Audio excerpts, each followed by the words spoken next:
I went back to learning Gimp, and this time I'm going to show you a couple of quick black and white options for your photos. Let me copy the original right here.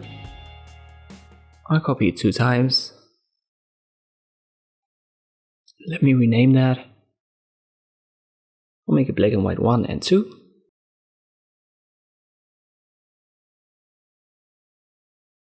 If you want to turn this into a black and white photo, you can simply go to colors and use the saturation and go down. But if you want to have more options to choose from, let me select the second layer, make the first invisible. I go to color, components, and use extract component. Check the preview, and via the drop down you've got lots of options.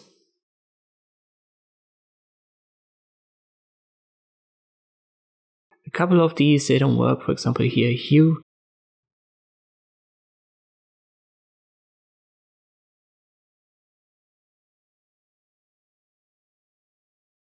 And I believe that hue saturation doesn't work either. But most of them can be used to create different black and white effects. You can also check this box for linear output. Don't use the one above, invert component, it doesn't work. It's more like an X-ray effect. So keep that box unchecked.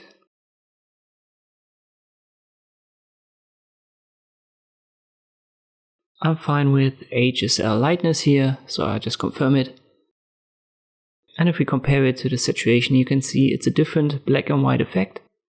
And as I've said, under colors, components and extract component, you've got this drop down where you can quickly add different black and white effects for any photo.